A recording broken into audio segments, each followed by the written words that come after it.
et la société Péris, partenaire du rugby languedocien, vous présente Série Rugby.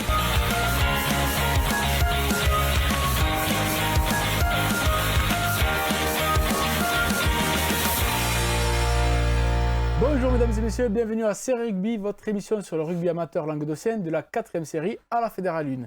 Avec moi aujourd'hui c'est Walter. Salut Walter. Salut Bubu. Ouais, j'ai pris la place d'Alain qui est allé grimper au sommet du Puy-de-Dôme et est allé en exploration dans le centre de la France. On espère qu'il lui est rien arrivé, qu'il va nous revenir bientôt. On va parler de suite avec Walter des résultats de 3e et 4e série des rencontres qui se sont jouées ce dimanche.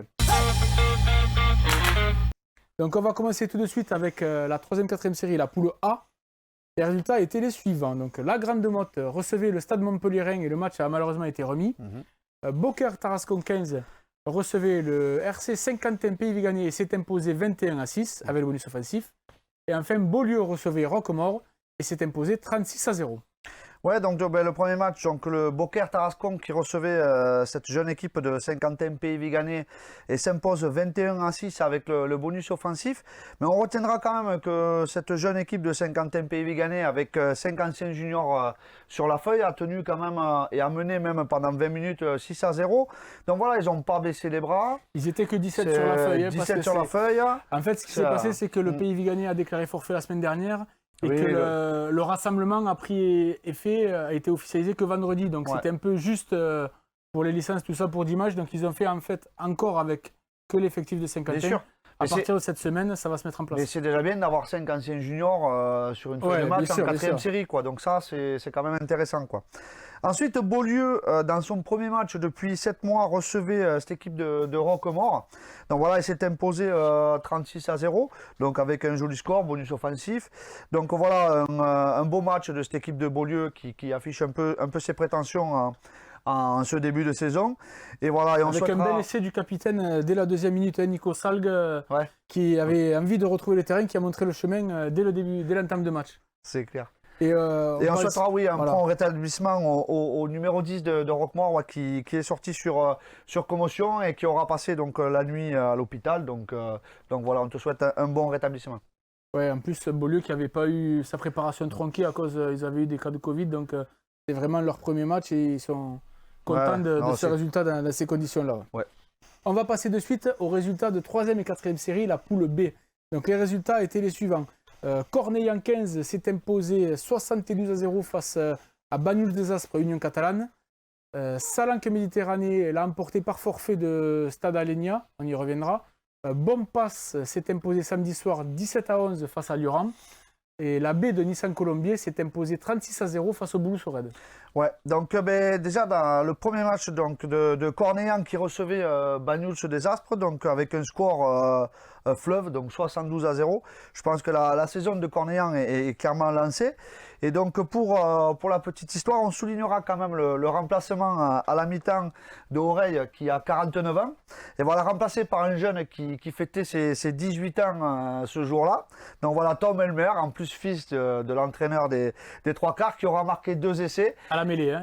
Qui est rentré à la mêlée, qui aura marqué 2 essais, qui aurait pu en marquer un 3e s'il n'avait pas fait un avant dans le but. Petit cagoulin d'ailleurs.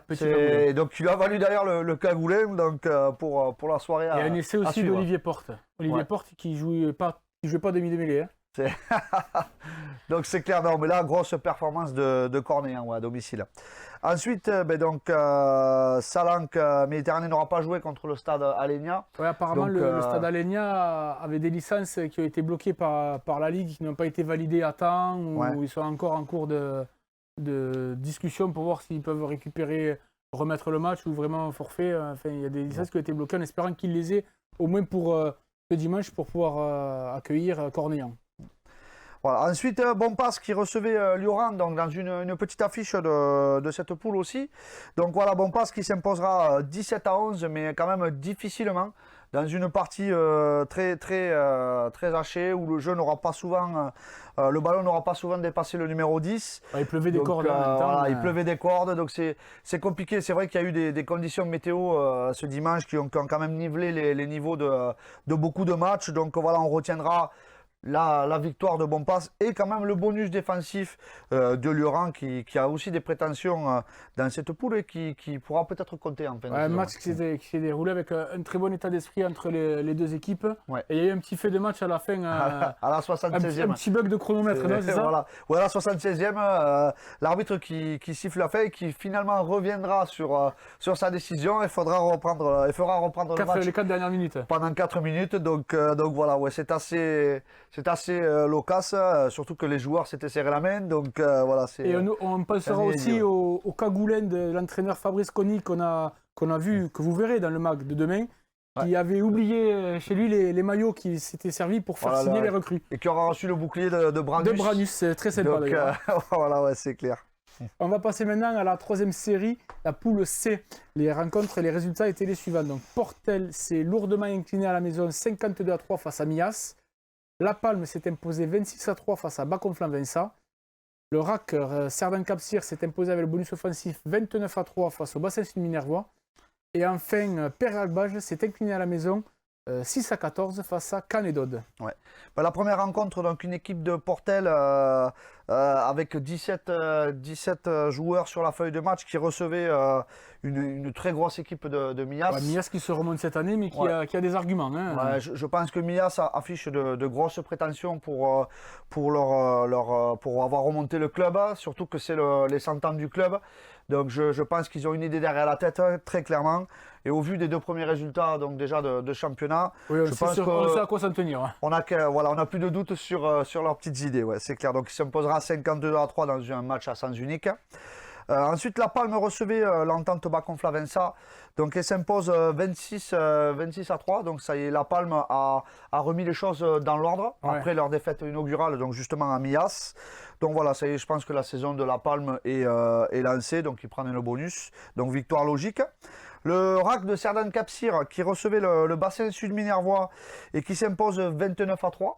Donc qui prendront le bonus en toute fin de match face comme d'habitude à une valeureuse équipe du bassin sud minervois. Donc voilà aussi belle victoire à domicile du RAC Cerdan-Capcir.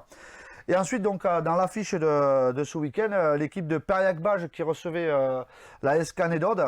Donc voilà, avec une victoire à l'extérieur de cette équipe de Canedod à Périac, où on a vu clairement 2 oppositions de style sur ce match.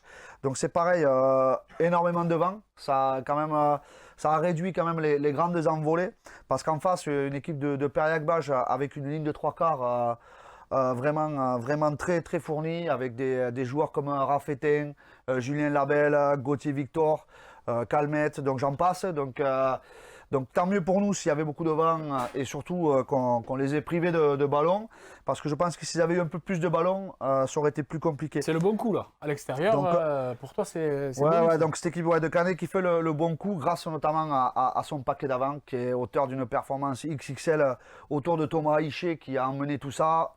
Donc voilà, je pense que la victoire est quand même méritée sur l'ensemble du match. Est-ce que Nico s'est baigné dans le ruisseau ou pas? Non, Nico Viana, on avait prévu des brassières, donc c'est bon.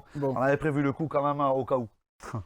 Allez, il y a aussi des équipes qui jouent en poule E, des équipes qui nous intéressent. Cône Rugby s'est imposé 55-0 au Haut-Sala et Conqueville-et-Moustoussou s'est incliné à Castelnau-Bastide 5-3. Ouais, donc déjà Cône Minervois qui fait une grosse performance à l'extérieur. 9 essais à l'extérieur. 9 essais, donc bon, malheureusement pour cette équipe du Haut-Sala, mais c'est bien pour nos amis de Cône Minervois. C'était à l'extérieur ou c'était chez eux? Parce que sur le site de la Fédé, c'est à la maison et sur le résumé de l'ENDEP, c'est à l'extérieur. Je pense que c'était à la maison. Hein. Je pense que c'était à Cône, oui. Effectivement, puisqu'ils s'étaient déplacés le week-end dernier, donc ils avaient perdu en déplacement sur la première journée.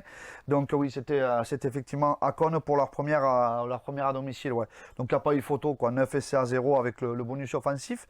Et ensuite, Conqueville-Moussoussou qui a une défaite rageante à l'extérieur pour avoir mené 3-0 toute la partie. Donc c'est pareil, dans un match un peu compliqué qui s'est limité énormément à une grosse défense de 2 côtés. Ils encaisseront un essai un peu contesté à la fin du match. Dernière minute, à 12 contre 15 en plus. À 12 contre 15, donc je pense que cette équipe de Conqueville-Moussoussou peut avoir beaucoup de regrets quand même au dimanche soir, quoi, c'est clair. Eh bien, merci Walter. On va retrouver maintenant Fabien pour les résultats de deuxième et première série. Ouais, je crois que, si tu me le permets, a priori, Fabien Bastelica a fait une grosse performance. Donc voilà, malgré ses 40 ans, on croirait qu'il en a toujours 20. Il veut pas trop qu'on le dise. Ouais, mais bon, moi je le dis. Allez, on retrouve maintenant Fabien pour les résultats de deuxième et première série. On attaque de suite avec la deuxième série, la poule A. Les résultats étaient les suivants. Donc le BCPO recevait le RCO Salagou Cœur d'Hérault et s'est imposé 18-17. Cruzet Saint-Chinian recevait Vinassan et s'est imposé 32-10 avec le bonus offensif. Ponteilla recevait Tau Rugby Frontignan et s'est imposé 27-12.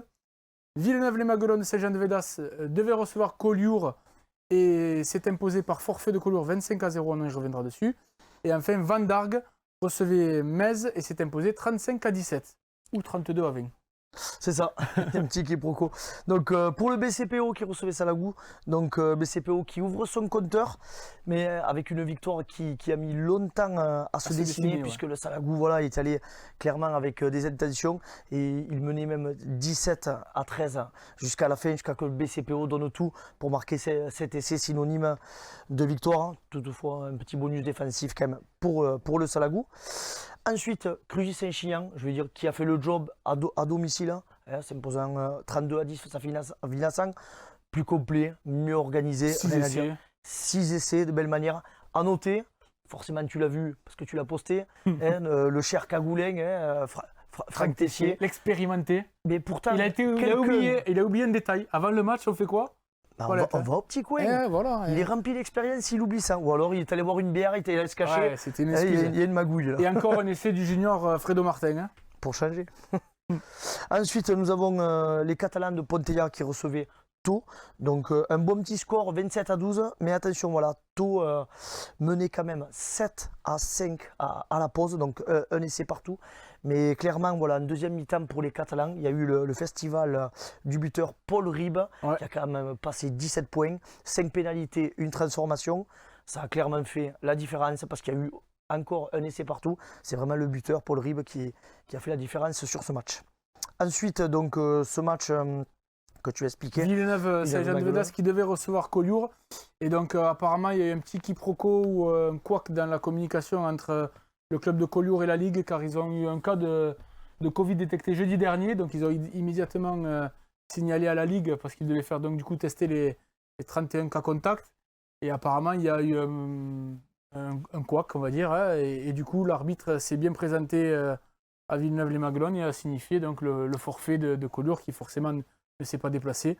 Donc, ils sont encore en train de plaider leur cause pour essayer au moins de ne pas prendre les moins 2 et d'avoir un match remis. On va suivre ça de près. C'est clair, parce que pour le deuxième match, c'est dommage. Ça fait un peu mal. Et ensuite, donc, Van Dargue, qui confirme face à Metz, donc 35-17. 32-20, hein. Mais en tout cas, voilà. Metz qui les a malmenés en première mi-temps, c'était compliqué.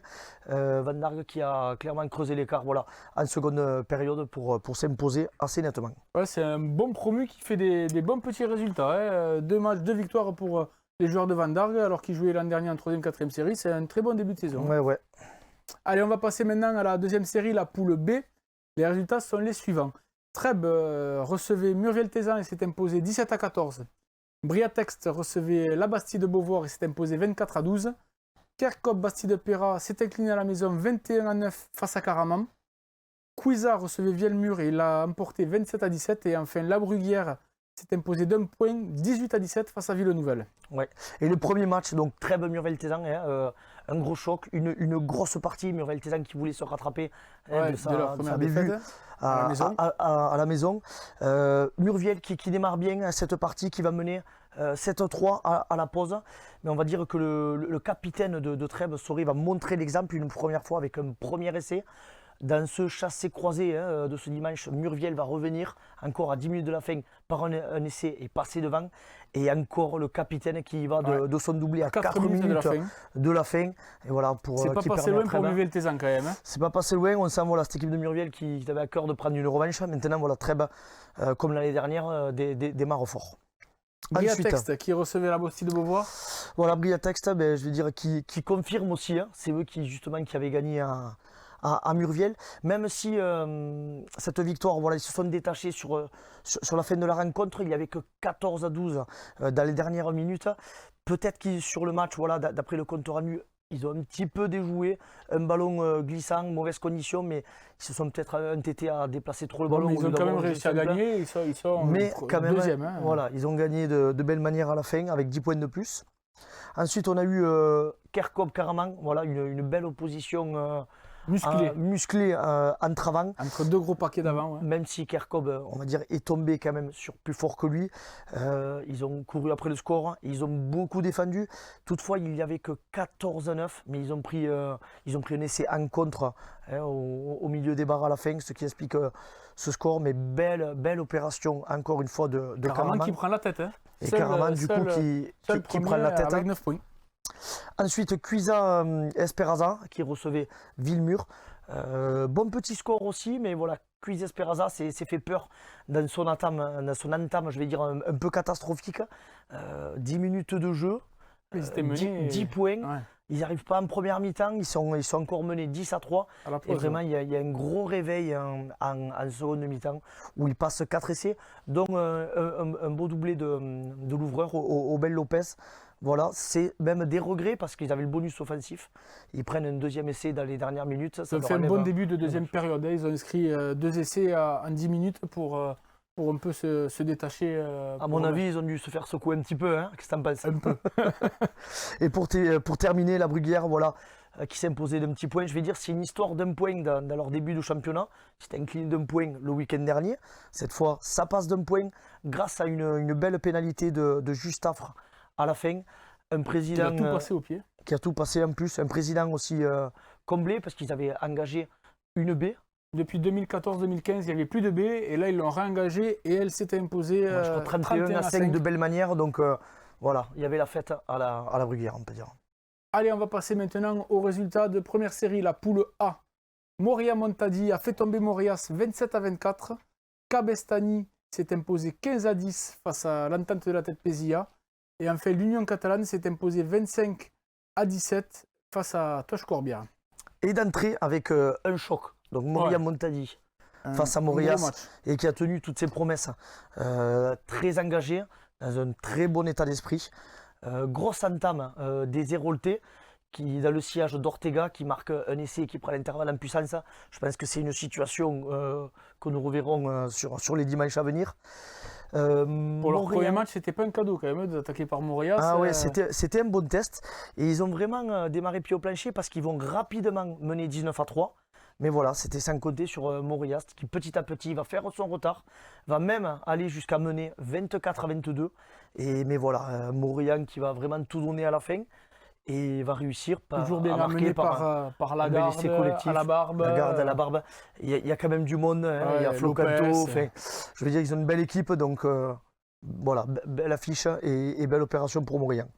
Ensuite, Cabestany, donc c'était un deuxième derby pour eux, ils recevaient Entente la tête, qui ont réussi à s'imposer donc 15-10. Ce n'est pas un gros score, mais sur les 15 points quand même, hein, bon, on sait que le vent a gêné, pas de points au pied, il y a eu quand même 3 beaux essais, notamment un beau doublé de Jens, voilà, qui aura fait un bon match. Quelques inquiétudes peut-être du côté de la tête, voilà. Ouais, deux défaites, on ne s'attendait pas à ça. Maintenant, c'est encore que le début, donc tout peut changer. Ensuite, l'Union catalane qui recevait Toche Corbière. Beaucoup de vent. Donc Toche qui quand même, face au vent, résiste bien, je vais dire, parce qu'ils sont menés que 6-3. Peut-être espérer un peu mieux de cette seconde mi-temps. Mais vraiment, les Catalans vont avoir un quart d'heure de feu et réussir à passer 3 essais. Ils vont faire clairement le break. L'essai de mon petit Damien Valverde n'y changera rien. Ils ne pourront pas revenir avec un seul point du déplacement chez les Catalans. Et donc c'est l'Union catalane, après sa victoire à la tête Pézilla, qui prend la tête de la poule, justement. Tout à fait. Allez, on va passer maintenant à la poule B de première série. Mirepoix recevait Sidobre-Montagne et s'est imposé 7-3. Corbière 15 s'est imposé 36-5. Olanzac-Minervois s'est imposé 33-0 avec le bonus offensif face à PLM Piège d'Orgueil-Mallepère. Et enfin, Alaric s'est défait de Pesens 21-15, Fabien. Ouais, ce premier match, Mirepoix, Sidobre-Montagne, on va dire des conditions très particulières. 0-0 à la pause. même jusqu'à la 59e. Mais je vais parler du match, voilà, des directives, pas de supporters. Donc on a dit, voilà, c'est quand même quand il n'y a pas de monde sur un bord de touche, ça reste terne, tout comme le match. Il me semble qu'il y a une équipe qui joue, que j'ai vu passer sur Facebook, là, qui va se déplacer à Andorre, et c'est le même cas, pas de spectateurs, pas de bus. J'espère qu'ils auront quand même les vestiaires pour prendre une petite douche, parce que c'est arrivé pas mal aussi. Mais en tout cas, voilà, Mirepoix qui va prendre une première pénalité à la 59e par le buteur de Sidobre, Pujol. Et voilà, dans ce petit match, on va dire que Mirepoix aura eu les ressources d'aller chercher cet essai dans les dernières minutes par Légué et Labarthe. Voilà, mais quand même, de la fin, hein. Vraiment à la fin. C'est pas un grand match, mais voilà, face à Sidobre, c'est quand même une belle perf de s'imposer à domicile. Ensuite, Corbière 15, je veux dire, qui s'est imposé de belle manière par rapport au score face au Siam Mazamet. Maintenant, voilà, c'était le score pour Corbière qui était acquis à la mi-temps. Encore une fois, beaucoup de vent, donc vent dans le dos. C'était 21 points du buteur. Ouais, mais c'est vrai que vent dans le dos, c'était assez facile. Fabien Bastelica pour les intimes. Ouais, non, mais voilà, après c'est les pour le premier match à Névian. On fait le job. Ouais. C'était intéressant. Tout le monde avait à cœur, voilà, cette entente de faire un beau match. 36-0 à la mi-temps et 36-0, voilà, face au vent, c'était propre, c'était clair. 3 points, on revenait, belle récep, on allait chez eux, voilà, il y a eu un peu toute la panoplie, mais contre le vent, ça a été compliqué de remonter, beaucoup de petites fautes, c'est dommage, et on perd ce bonus offensif, mais grâce au mérite, je vais dire, de Sion Mazamet, qui n'a rien lâché, qui a joué tous les ballons, et au mérite, il réussit à marquer un essai, ça nous enlève le bonus, et ça nous donne quelques regrets. Ensuite, Olonzac, PLM, un match... Ouais, gros score, mais voilà, match rugueux. Match rugueux. Une paire de cartons. C'est le capitaine Weiss pour Olonzac qui va montrer la voie aux siennes. Derrière une cocotte, il s'échappe, il va marquer le premier essai. Ça se tenait, Voilà, ça se tenait. On va dire qu'Olonzac va clairement faire la différence dans les 20 dernières minutes. Ou en supériorité numérique. Ils vont profiter pour marquer 3 essais de plus. Il y a eu quelques cartons. Il y a même une petite image qu'on a vu passer traversée, où on voit l'arbitre qui est protégé. Mais d'après les dires quand même de Bruno, attention, cette image, ne la jugez pas faussement. C'est pas les joueurs de PLM qui allaient sauter sur l'arbitre. Il y a eu une petite échauffourée. Elle est tombée au milieu d'une échauffourée. Elle est tombée. Et des joueurs qui l'ont protégée. Gentiment, les gars de Olonzac ont bien joué le jeu en la protégeant, mais ils n'ont pas protégé des gars de PLM, qu'on soit bien d'accord là-dessus.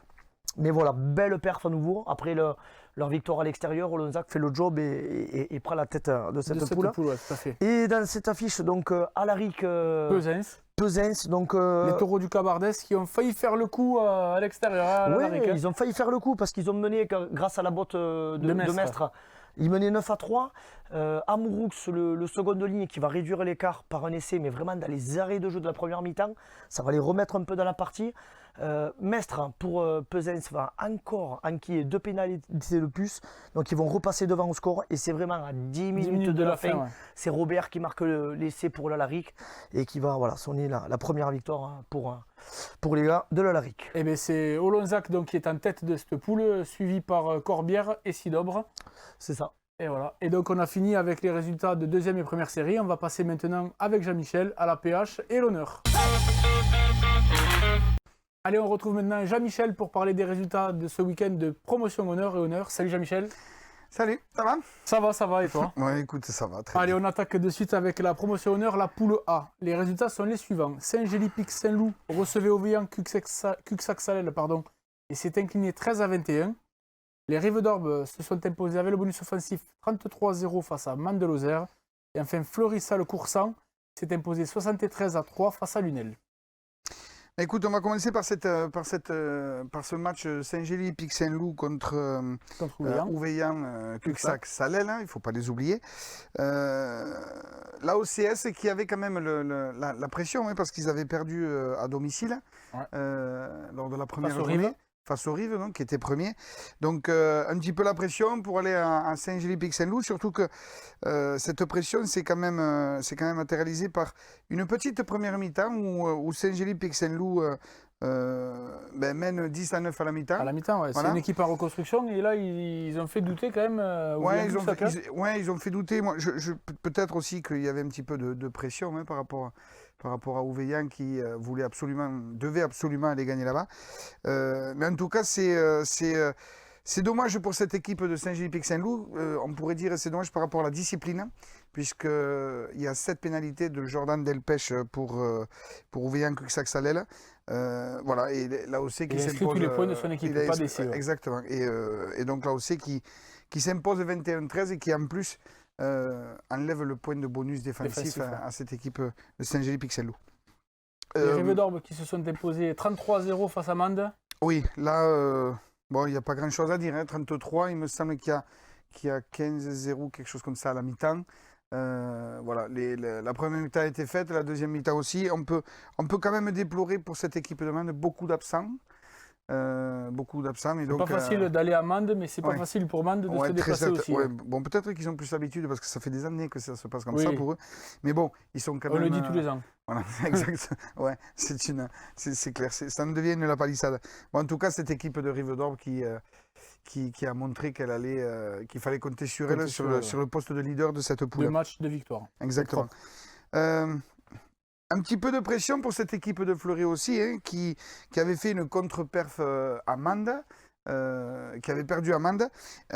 Et donc, on savait, cette équipe de Fleury, qui ne savait pas trop où aller avec l'équipe de Lunel. Il y avait un rassemblement en fédéral. Alors, en fait, il y a la coopération Palavas-Lunel, c'est l'équipe de fédéral. Et le Hérault Lunel existe en nom propre en PH. Les joueurs qui ont signé au Hérault Lunel ne peuvent pas aller jouer pour Palavas. Oui. Il n'y a que ceux qui ont signé, donc les meilleurs éléments de Lunel qui se sentaient de tenter l'aventure en Fédéral 3 ou en Excellence B, ont signé à Palavas, à la coopération, et eux peuvent redescendre. Mais ceux qui sont à Lunel en nom propre ne peuvent pas les jouer avec... Ça veut dire quand même que sur la suite du championnat, il va falloir peut-être compter sur ce paramètre-là, parce qu'on voit quand même que Lunel... voilà, ils sont allés perdre à Fleury. C'est une équipe jeune, c'est que des jeunes issus de la formation, 23-24 ans de moyenne d'âge. Ça va se mettre en place petit à petit. Oui, ça va se mettre en place. Et puis peut-être que lorsque l'Union la coopération marchera dans le bon sens. Voilà, marchera dans le bon sens. Peut-être qu'il y aura autre chose. En tout cas, cette équipe de Fleury qui n'a pas trop douté, qui a marqué 11 essais, avec 3 doublés de Quentin Acacio. Alors, je dis le prénom parce qu'il y en a 3. Oui. Il y a toute la tribu des Acacio. Alors, je préfère en mettre Quentin parce que ça aurait pu être Steve. En tout cas, ce qui est sûr, c'est que ça ne peut pas être Didier. Voilà, j'étais en train de chercher le troisième. Le troisième, il va marquer. Il est sur le banc. Ça ne pouvait pas. Pour tout un tas de raisons, ça ne pouvait pas. Un petit clin d'œil à Didier. Et donc, un autre doublé de Mélisse, il me semble que c'est Jonathan. Oui. Il me semble. Et un doublé de Roca. Voilà, 11 essais. Bon, voilà, 73 à 3. Voilà, il n'y a pas eu photo. Voilà. Et donc voilà, pour ces 3 matchs de promotion honneur, ça va vite quand même. Et 3 matchs, ça passe vite. Ça va vite. Du fait qu'il y ait 2 exempts, voilà. Ils vont jouer la semaine prochaine d'ailleurs, ils se rencontrent pour leur premier match. Eux, ils n'ont pas joué depuis le début en plus. Donc, alors, on pourrait quand même expliquer pourquoi il y a 2 exempts dans cette poule. Alors, comme ils ne sont que 8, pour garder le calendrier sur toutes les autres poules, exactement. Ils ont préféré donc enlever le numéro 10 et le numéro 6, il me semble. Et comme ça, le calendrier, sinon il y aurait eu des trous dans le calendrier par rapport aux autres poules. C'est dommage pour eux, mais bon, c'est la magie du calendrier. Et on va passer maintenant aux résultats de la poule honneur, la poule A qui nous intéresse. Le RC7 recevait Saint-Gilles et s'est imposé 39-12 avec le bonus. Le foyer laïque du Haut-Vernay recevait Moguio-Carnon et s'est imposé 32-6. Sijan-Port-la-Nouvelle, Plage d'Or a été remis. Et enfin, Bédarieux s'est incliné à la maison 40-25 face à l'Avenir bleu et blanc. Cette équipe de 7 qui est leader incontesté, on l'a dit sur des émissions précédentes, on le dira sur les suivantes. Elle s'est imposée en tant que leader, 39-12, 5 essais pour 7. Mais Saint-Gilles quand même qui n'a pas fermé le jeu et qui a quand même marqué qui a quand même marqué 2 essais. Ouais. Voilà, 39-12, bon, je pense que... Pour ça, les essais, c'est Michel Antoni, Morgan Espinoza et Chabardes qui ont été... il y a un essai collectif, interception, il me semble aussi. C'est ça. Pour le second match, Auvernais-Moguio, ben là c'était pareil, hein, c'était important pour le Auvernais de redémarrer sa saison comme il l'avait fini malheureusement au mois de mars, c'est-à-dire tambour battant. Et c'est Moguio le promu qui va me faire les frais. Moguio, je crois que c'est une des seules équipes qui a joué 2 matchs. Hein. Oui, c'est ça. Ouais, c'est ça. Donc l'Auvernais qui va marquer 5 essais. Alors l'Auvernais qui a mis 10 minutes à se mettre en place, mais très solide devant. Une ligne de 3 quarts qui est relativement limpide. Et donc voilà, à la sortie, ça fait 5 essais, le bonus offensif pour le Auvernais. Et enfin, dans la fiche que nous avions choisie la semaine dernière, ben oui, exactement. Par Michel. Bédarieux. Qu'est-ce que tu avais...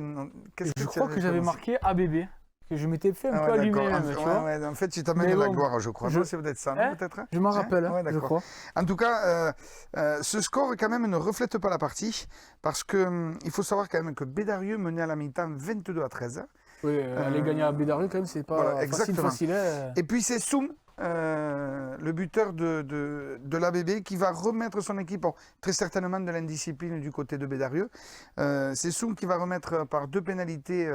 il va remettre un petit peu l'ABB à flot pour n'être mené que 22-19. Et c'est ce même Soum qui va passer sur une action, il va traverser toute la défense et qui va marquer un essai qu'il va se transformer.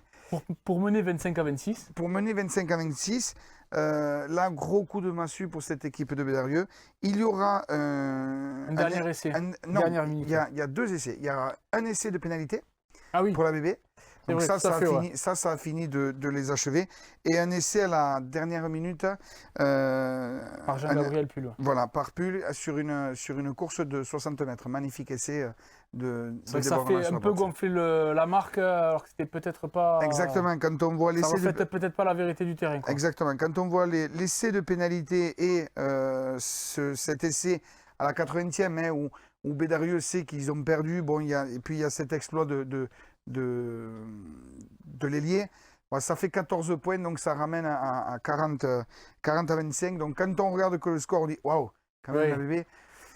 Le match n'était pas pareil quand même. Voilà. Oui. Et je pense que Bédarieux doit être vexé de cette.